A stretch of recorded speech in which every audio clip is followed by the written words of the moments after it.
Welcome back to another episode of That's Business. Today's guest, Shelley Tanner, is a visionary leader with over 20 years of experience in marketing, B2B brand strategy, and digital solutions. She founded SanovaWorks and built highly respected brands and virtual programs. After its acquisition by WebMD, she started Haystack Unlimited, which develops a groundbreaking video game for autistic individuals, guiding them toward their ideal career pathways. Shelley is also a meditation teacher and enjoys kayaking and dancing. Shelley, thank you so much for being a guest. I feel you have like every facet of creativity and technical skills and everything in that bio I just read. It's kind of weird, right? It's a weird. I'm like, okay. When you sent it over, I was like, okay, you really do hit on everything. Like, that's awesome. Yeah, I definitely had a weird journey to get here. So it wasn't a straight line. Were you always this individual that kind of has your hand in different areas, or what were you like as a child and growing up? I think as a child, I was really strong-willed and I always believed anything was possible. I was never deterred by something that didn't work out because I knew there was either another way or it wasn't meant to be. And I just had this sort of natural inclination towards keep pushing forward. I feel so grateful that I was kind of born with this natural wish to just push forward because I know that that is not to be thought of lightly. You know what I mean? Not everybody has that. And it's definitely pushed me through so many things, my education, all the different wonderful courses I was able to take, and then through a business and the acquisition, and then this startup now, and I think that trait of mine, I call upon it all the time. It was also like, I think that my parents gave me a lot in terms of, I grew up in a town called Queenstown, Tasmania. Now, if you think you've heard of Queenstown, you might be thinking of Queenstown, New Zealand, which is a really beautiful town. That is not where I grew up. It was a mining town with no grass. Oh. And it was really tiny. And after school fighting was a kind of an official sport. It was really rough and tumble. My parents were both radio DJs and artists. And so we kind of had this, I don't know, hippie hick lifestyle. Hippie hick lifestyle. 2 words you don't see go together. Not really, no. Like artists, DJs in the middle of this wild mining town. But because of where we lived, and my parents were busy working, there was 5 kids in our family. So they put us in all these different things. So I learned multiple instruments. I learned to dance. I played the piano. I played the violin. I played the flute.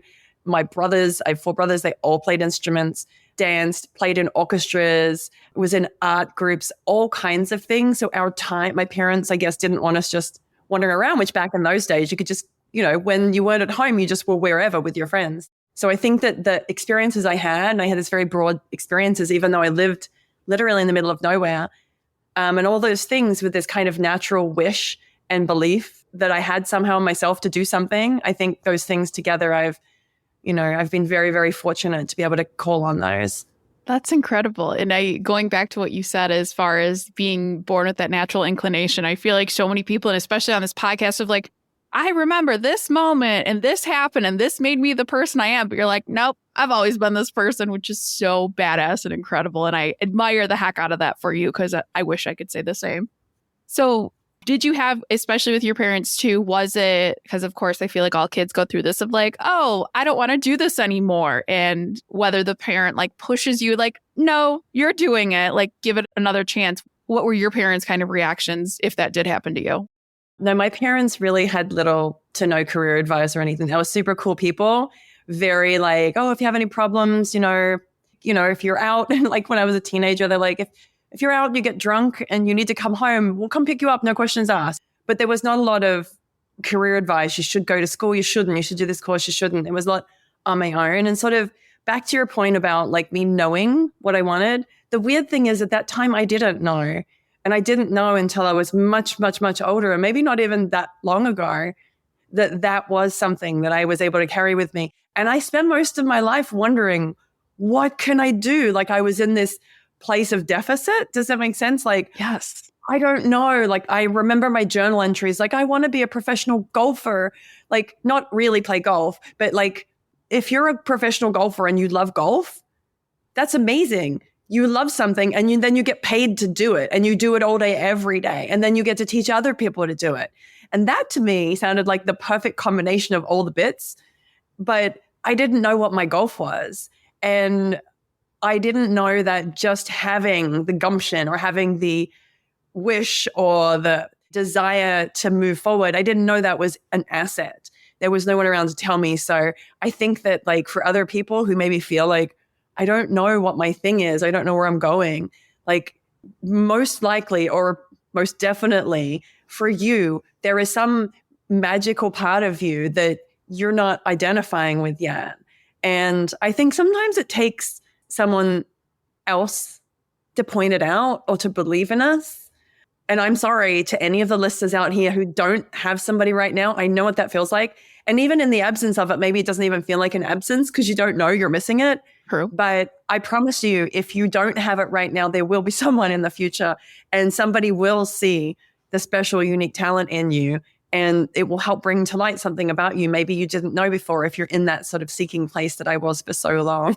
So at what point did you decide the B2B route, marketing route, and walk us through kind of that part of your journey of figuring out what that golf is for you, so to say?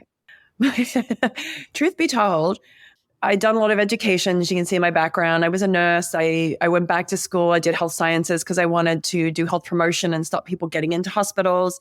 And then I did what all Australians do is I decided to take some time off and just go travel.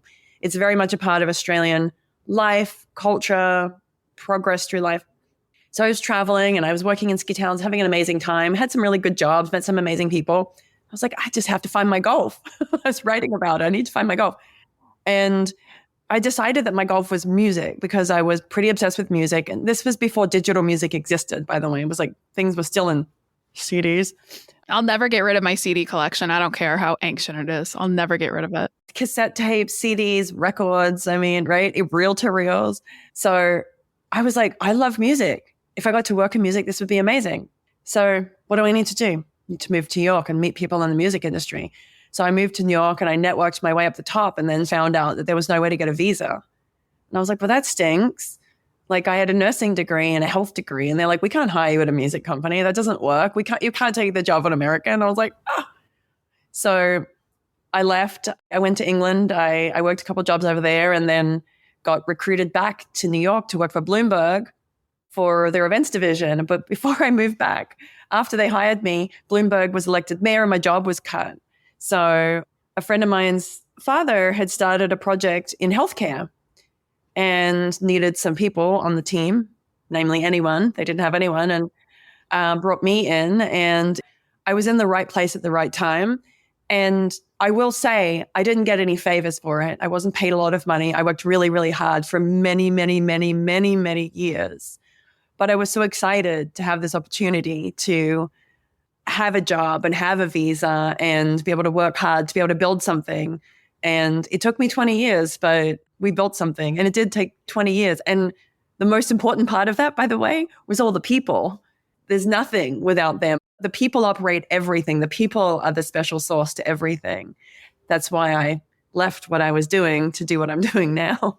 And how was that to transition out of healthcare into music or trying to, and then going back? I mean, was that a hard transition for you or kind of mentally, or were you just like, oh, this is not fulfilling, I'm on to the next one? Well, I think I was so transitory in my wishes. I invented this thing of like my magical golf and it was music and I was really fighting for that.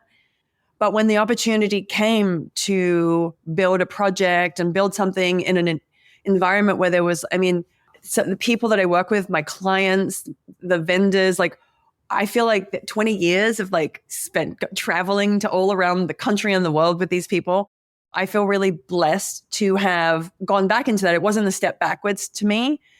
Just given the opportunity during that time while I was in it, I fantasized about lots of things. And one of the things I fantasized about was there are all these wonderful, unique people in the world on the one hand. And on the other hand, there are these unique, very specific jobs.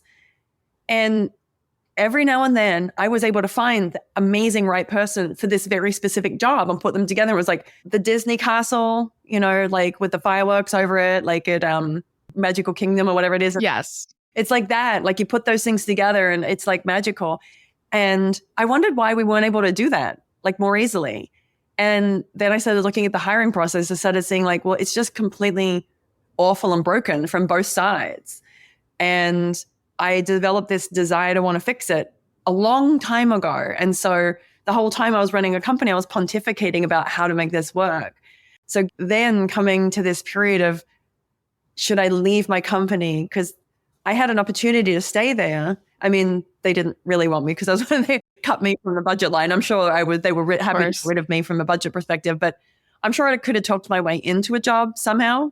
But I thought that, it's that kind of moment of calling to yourself. It's like, am I going to just talk about things and like talk about the possibility, or am I going to actually do it? Put my money where my mouth is and like actually try to do it. And so I said, yeah, I'm going to. So I ripped the Band-Aid off. The company was sold, and there I am. I had to work for a little bit, obviously, for the company afterwards, helping transition.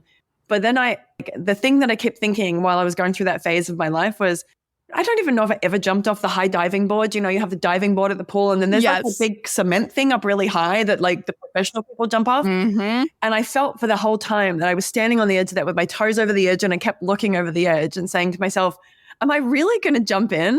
Like, do I have to at this stage of my life? Can't I just go get in a job as like being an assistant to some like big executive and take a, like, can't I just do something that like for me would be easy?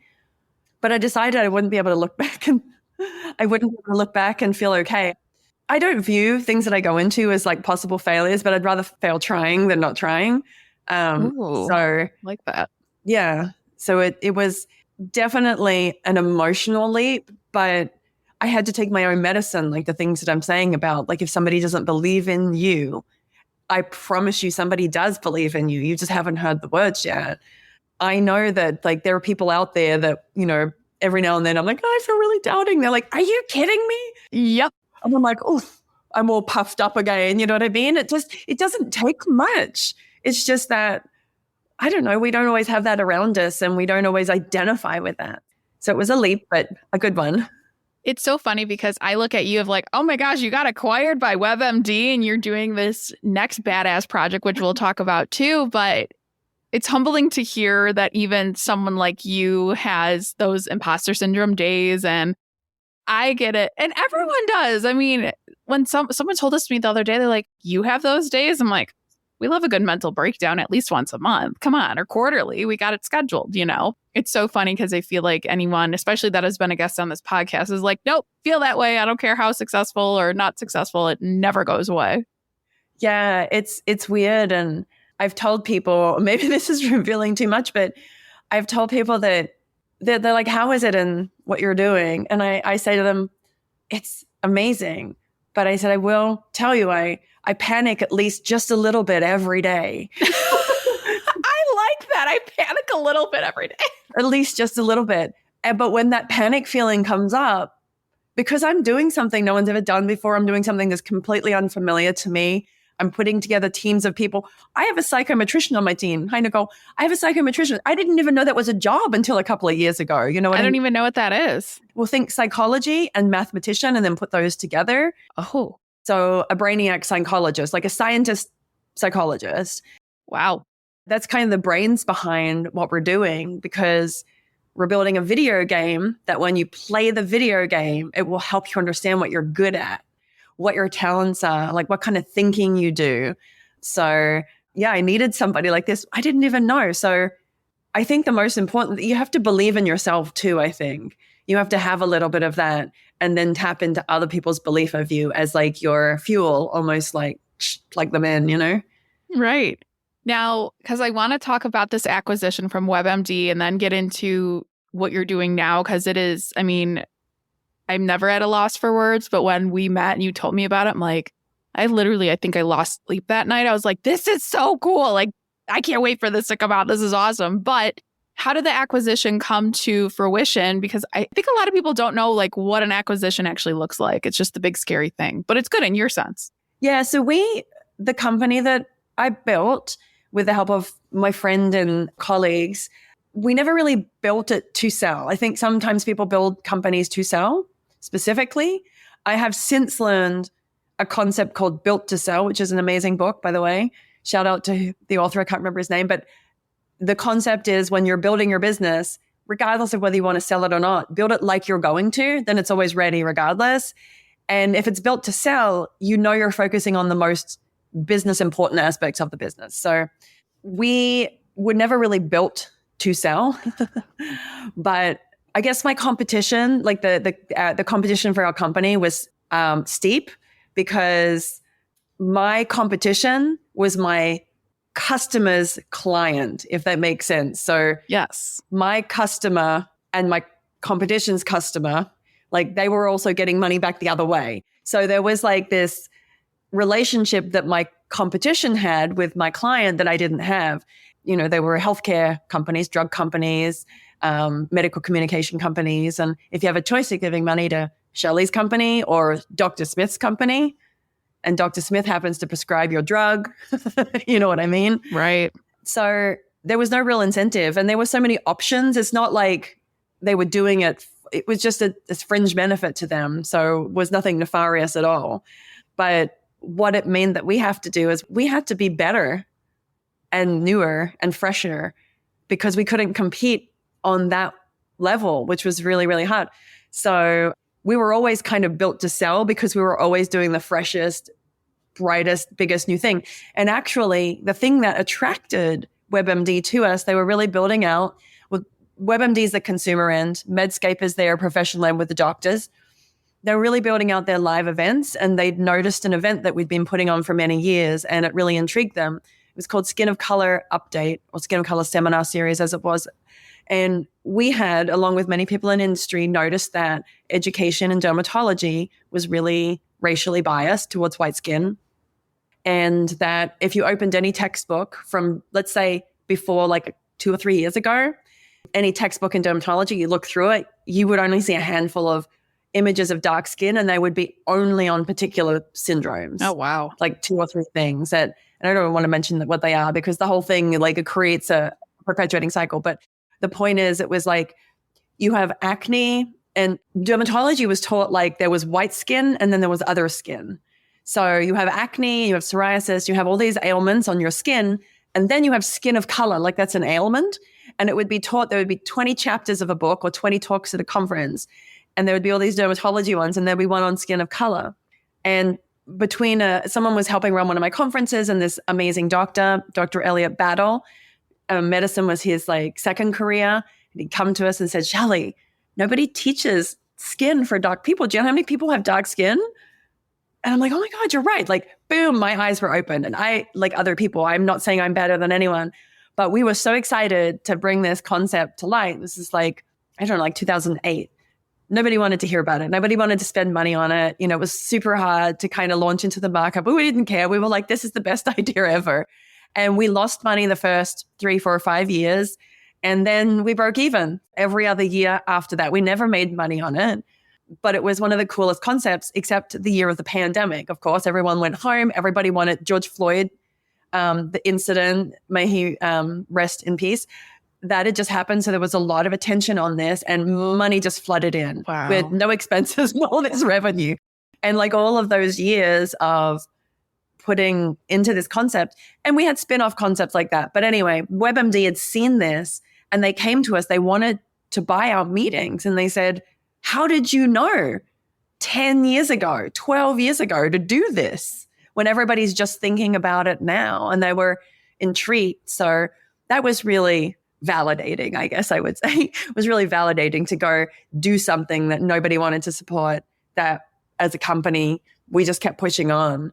And at the end of the day, commercially, it had value, even though that's obviously not why we did it, because it didn't make us any money until I was 1 foot out the door, you know, but it certainly is something I'm very proud of, along with some other things like that we did to help dermatology education. And that's something I don't have a medical background. That's news to me. And I feel so dumb not knowing that there was racial discrepancies and disparities there. I mean, inequalities as well. I mean, didn't know that. That's crazy. Yeah. That speaks to you as who you are as a person, that it wasn't making you a lot of money or any money until pandemic, but you standing by it and saying like, no, we need to do this. And because as a business owner, it could have been way easier just to scrap it and say on to the next project that will have better ROI on it. Yeah. I mean, that also kind of speaks to why we weren't really building to sell. Right. Because if you were building to sell, you'd be looking at something and be like, look, this isn't bringing any revenue in. It's taking time away from people who could be building revenue. But we didn't have to care about that. We were okay to build things that we loved, that we felt good about, so long as we weren't losing money, and we could pay our payroll. But yeah, it definitely was a blessing to be able to build that. And hopefully that exists for so many years and it benefits so many patients. Along with another product that we built was the first textbook in dermatology that showcases all of the main conditions in dermatology in 5 different skin tones. We started that around the pandemic, and we literally, some of the competing things as a database of products, but they're digitally taken, AI created pictures. We sent out cameras to doctors. We trained doctors. They went out to the clinics and took patient pictures, and we compiled a textbook and created. It's really weird to say it, right? Because you're like, I didn't know, but it's literally the first textbook in the country. I don't know about the world, because obviously there's different textbooks in other countries probably representing different things. But in the United States of America, it's the first textbook like that actually showcases all different skin tones equally across the board for all of the top derm conditions. So wow. I know it's weird, right? You weren't inside that world. You wouldn't know what's going on. Right. And skin color, it's a big thing, right? Right. It's frustrating. It's like, why now? I mean, mad impressed with you, of course, but it's like 2020s. We just start, this because you're in this field, but wow. So you accomplished a lot, to say the least. You get acquired by WebMD. And of course, you're like, oh, what's next? So tell us what you're doing now. We gave the brief little snippet of it, but how the heck did you come up with this idea? And talk us through what this is, because it's so cool. Well, it all kind of was around this idea of magically matching this unique person to a unique job and feeling that everybody had the right to their perfect job, their golf, if you will. Yes. And I felt that with all the technology and all the ways that we had to match things in our world, why couldn't we be doing this in the employment sector for jobs and for businesses, for people for their jobs and for businesses for productivity? Why couldn't we be marrying these two things? Because it's like a win-win. Like somebody gets a job they love, and then the employer gets someone who loves their job, So what I wanted to do was I wanted to solve this. And I didn't really know much about psychometrics, and I didn't know it was a word or a thing before. I just had heard about things like DISC assessment and Clifton Strengths Finder and Career Tester. And I knew that they tested in the military. You get a job in the military, the first thing you do is you take a test, an assessment test. That assessment test tells you whether you're going to go out and work with the tanks or work back in this office over here. In the FBI, the CIA, the military, they've been using psychometric testing for, decades. And over the last maybe into the second decade, we've been using it in business, which is kind of, again, it's weird that we haven't been capitalizing on it. But while I was in business and I was having the good fortune of being able to occasionally land an amazing unicorn for a unicorn role, I became obsessed with it and started pontificating. And I guess I just started absorbing information. And I started noticing that nobody was fixing this, not in the way that I saw was possible for a real solution, not just a Band-Aid. So when I got the opportunity and the company was bought and I was standing on the edge of the diving board, my little toes over the end and looking over and my heart's pounding, I'm like, I can just get a job. It's going to be fine. I don't need to do this. But I was standing there, and what I did was I put a lot of time into research.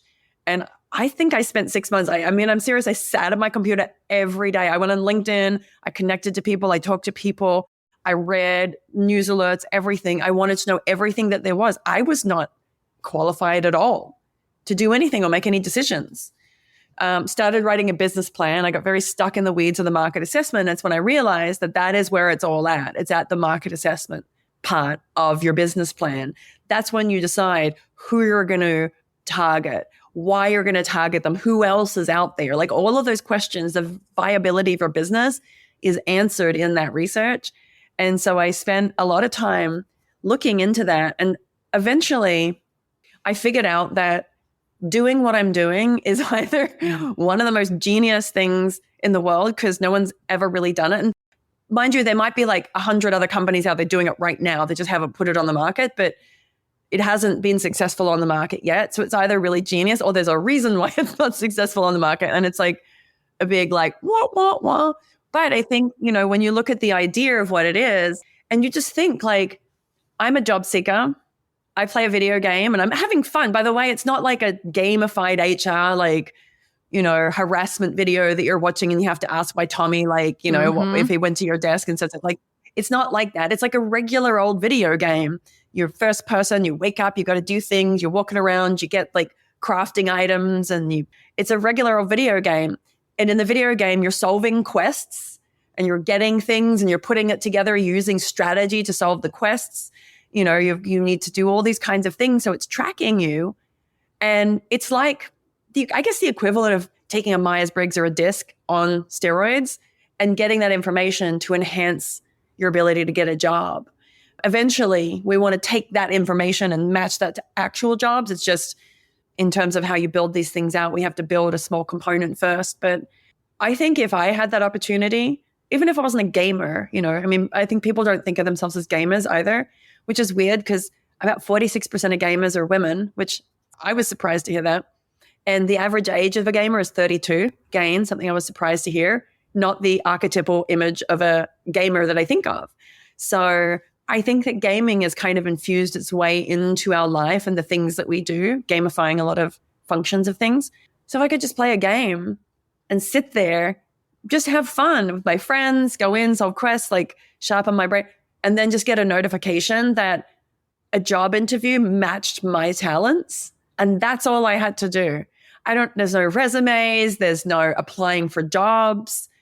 I just played, and I had access to this information about myself, and somebody's matched to that now. And now I get to choose, do I want to release my information to this job company person for a job? So that's like this beautiful future world that I envision for people. And I think it's possible. And so that's the quest that I'm on, is like, how far can I get? And, who knows? Maybe there's someone out there listening to this right now that's like, this is my dream company.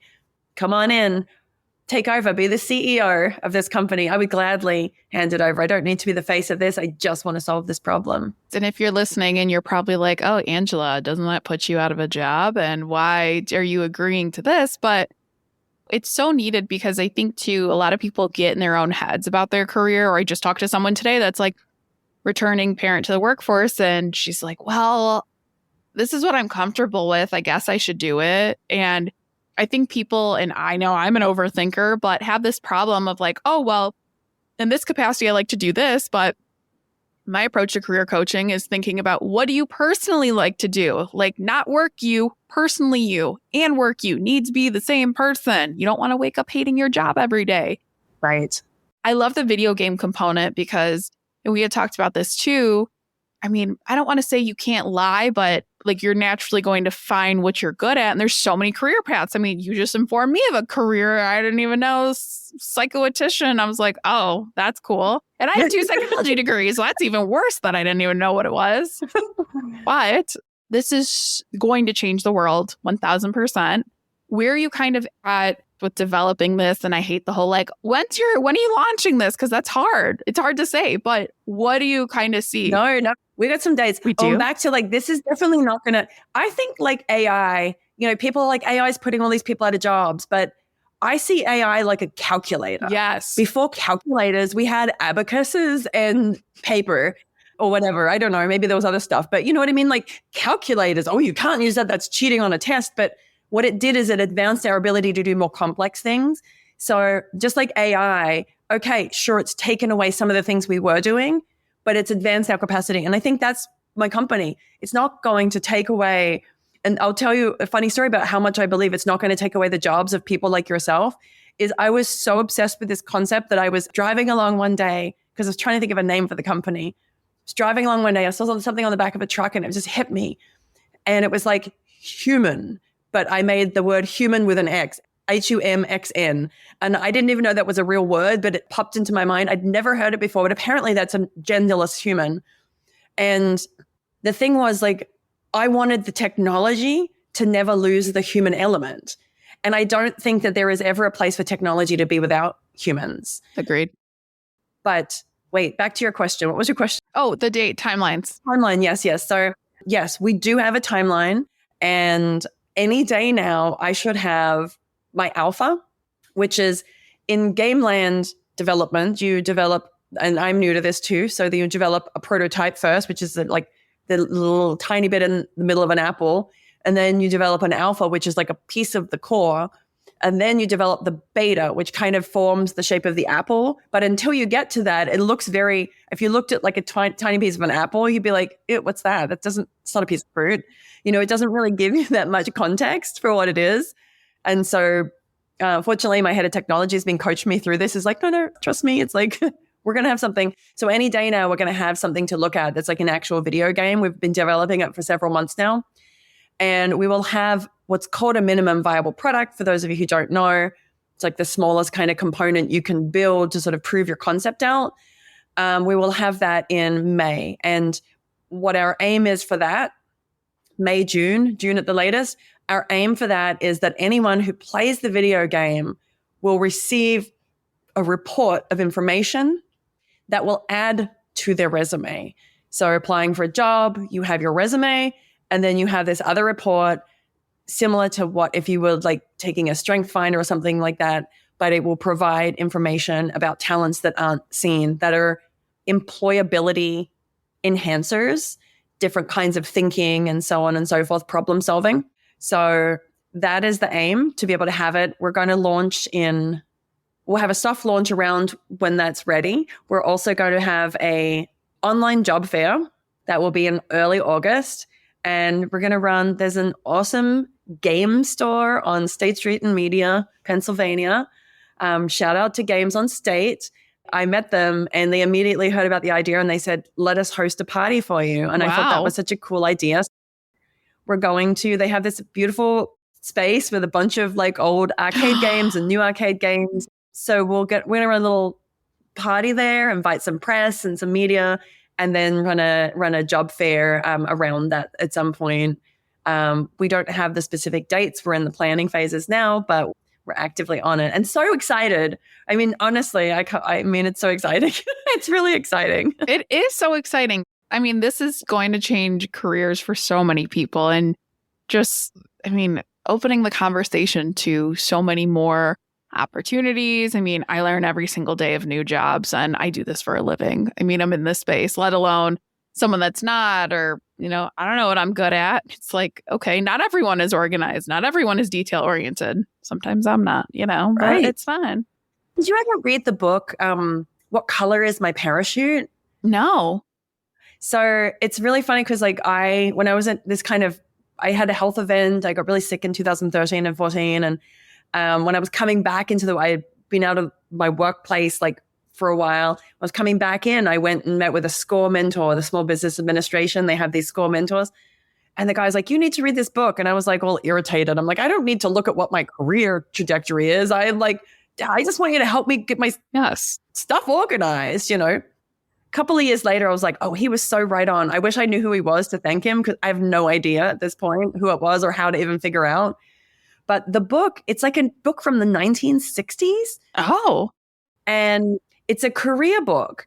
And the guy who wrote the book, he starts out by saying, don't search for the jobs you want, search for the things you like, and then look for the jobs that fulfill that. And I just remember reading this book. I was like, oh, why hasn't anyone gotten onto this? This guy's brilliant, And I think it was a really popular book back in the 60s. But then, I don't know, we just moved on in the world and forgot about aligning people's careers with something they actually liked. It's for a few decades. Yep. I forgot who told me this, but that's what we talk through. And I laugh in career coaching because I'm like, well, what do you like outside of what you have experience in? What do you like? Do you like to do this? Do you not like to do this? I don't care about your experience, and try to align it with career paths. But some people I've told in this space are like, well, why would you do it that way? You have to go based on their experience. Like, no. You could write a good resume and you could talk through it in any interview. And when you're actually passionate about something, it's clear you're passionate about what you're doing. That will show through. And we know a lot of people hire based on personality. You could teach skills, can't teach personality, the old adage says, and it's absolutely true. Yeah, it definitely is. I think that was one of the things that was a light bulb moment for me, because I always felt I know that maybe this seems like a very, very weird thing to say, but I felt just mediocre at everything. Like I was never the top of anything. Like I was pretty smart at school, but I was not the top student at school. I did dance and I was just never the best. And I played instruments. I was never the best. And I always felt like I had all these things that I was doing, but I never shone in any of them. But it was because I was looking at the wrong facets of myself. And I think our view is limited when we're younger. And we don't have that 10,000 foot view of ourselves or the view that somebody else has. So I guess that, to other people, I would say that you have to find people that you trust and take their advice because they can see things that you can't.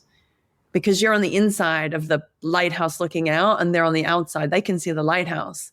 You can only just see the things around you, So it's so important. I think it was Eleanor Roosevelt, right, who said, I learned from the mistakes of others because I didn't have time to make them on myself. And, that's kind of another way of saying, like, just trust in others sometimes. You have to find those people you do trust and listen. Just listen. I mean, it's always when someone compliments, and especially this is how I was growing up and in my early 20s was, oh, you compliment me? No, like that's icky. No, you can't compliment me. Or, oh, I like your dress. Oh, it has pockets. Oh, I like this. Oh, it's actually not mine. It's like, no, just take the freaking compliment and listen to what people are saying. Yeah. And we're going through a fun little self-discovery right now in therapy too, of like, what is confidence? Because I had a breakdown of like, not a breakdown, kind of, but people kept saying, you're confident, you're confident.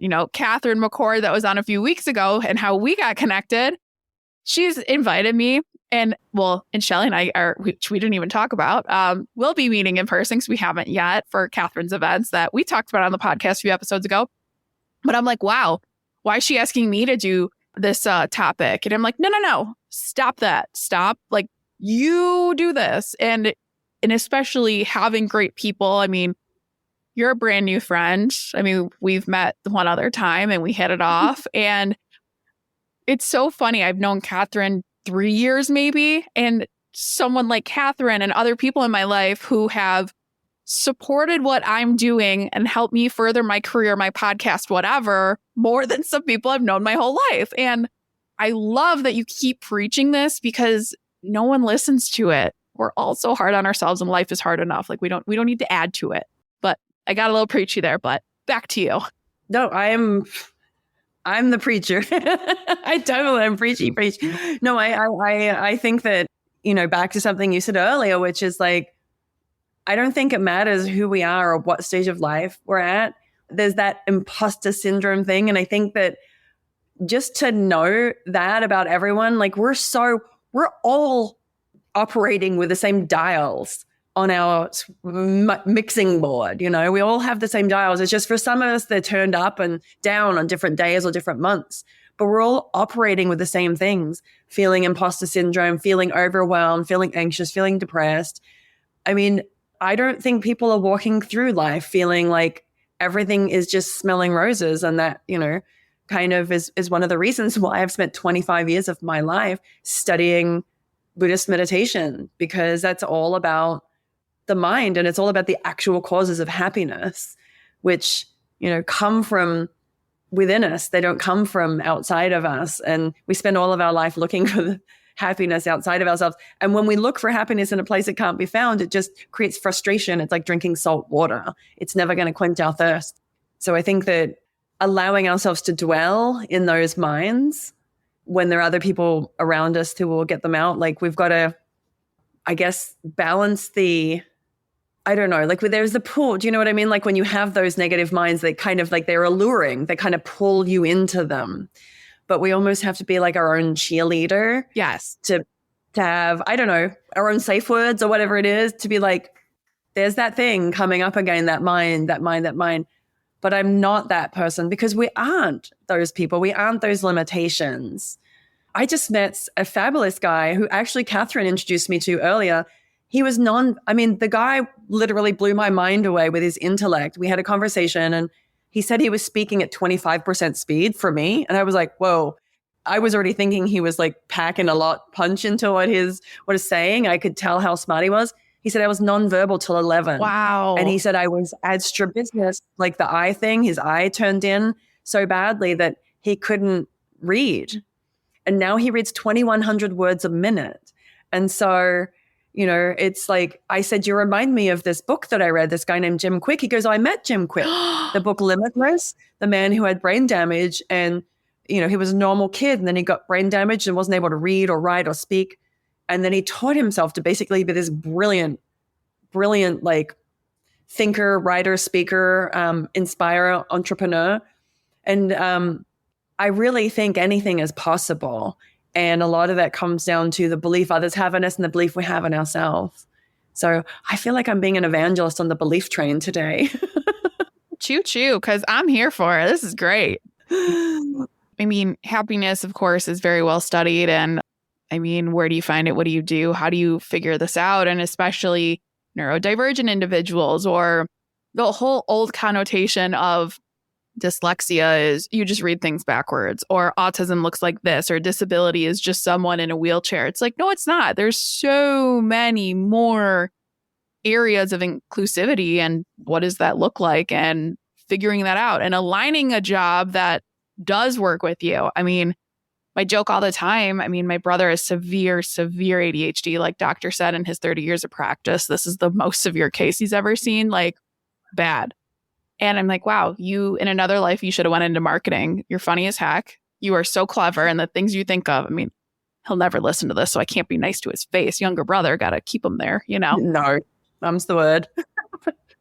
But it's interesting, especially with what you're working on. I mean, this is how you're supposed to decide what you want to do for the rest of your life at 17, 18 years old. I'll never understand. But playing a video game and coming onto this and what I see, I mean, I've had so many people 15, 20, 30 years are like, I want to do what I originally wanted to do when I was 18, or instead of like what my parents picked for me or what I thought was the right career path. So I'm so on board. This is incredible. Yeah. I mean, it's like, I think that there's this, for me, and you're sort of talking about the neurodivergent or the aspect of people with different abilities, you know, of course, there's matching people with like these jobs, but then there is like meeting people where they're at.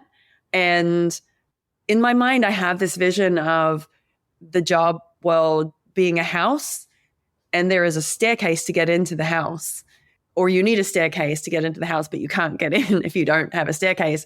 And I feel like there's a lot of people on the other side of the staircase that just can't get in. They don't have access to that job market in the same way. And so I think that just creating that bridge for people who are job ready, but then beyond that, maybe your brother is not exactly in this category, but I sort of think back to this. There's a movie it's a very depressing movie called Melancholia, The World's Gonna End, but Kirsten Dunst is in it, and she just plays this brilliant, like, branding person who doesn't really work, but she just every now and then drops a bomb of like an amazing line. And so they pay an intern or someone to just follow her around with a notepad, write down everything she says.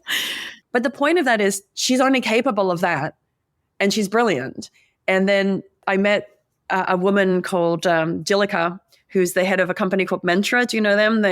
Jillica and Connor, there's like it's very neurodivergent, like employment facilitation. Okay. And they were both named as Forbes 30 under 30 last year or the year before. Amazing, brilliant people. Jellica's brother was nonverbal, and I think until his early 30s. And I met with her, and she told me the story that her brother Vikram, they said that he had the intellectual capacity of a 3-year-old. That's what they said. And she went to Georgia Tech, and she got really interested in accessibility and technology. And she created a letterboard for her brother, taught him to spell, write, and so on. I don't remember the actual space of time. Within a very short period of time, he was writing poetry that would make the hairs on the back of your neck stand up. I mean, he has, you want to look him up, I think it's Silent Poet Vikram. He's on TikTok or Twitter and Instagram. I mean, he cannot speak. He cannot move much. But inside of him for 35 something years was this man waiting to get out and give these beautiful words. And that should have a place to be. And I think that's like the next level. Like one level is getting access to people who are job ready, but then the next level is giving access to people who don't fit the mold of what work is today to be able to get results out of everyone. So yeah, big, long pathway, but How cool, right? So cool. Exactly. Now, I mean, I feel like you've given so much good advice already, but as we wrap this up, what advice do you have for listeners? Gosh, being succinct is not one of my strengths. Hey, mine either. I would say the advice that I would have is keep going. And if you don't have the answer, don't be discouraged. You know, I'm doing this now. I'm 50. I did something for the last 20 years that I didn't know was the answer. I was loving parts of it, but not loving all of it. So I just kept moving forward and putting one foot in front of the other. And like so many things you read, things about entrepreneurs or leaders or managers or just employees or people in their life, and the difference between people who are successful and not successful. And I want to be careful in using that word because I don't mean like making lots of money or whatever. I don't mean that. I mean just accomplishing the things that we want. The difference between those two people is action. There's a weird saying that's like, how do you eat an elephant? And it's one bite at a time. And I know it's a weird saying because I don't know who eats elephants, but like it's just a concept of like, how do you approach something that's really big? Just one piece at a time. Like if you ate an elephant one piece at a time, eventually it'd all be gone. You know, so it doesn't matter how big or how daunting the thing is in front of you, you can do it. If you just put one foot in front of the other and keep going, because you don't know what's around the next corner. You put your foot down around one corner and the exact right person you need to meet might be there, but not if you're sitting at home, like dwelling on your imposter syndrome.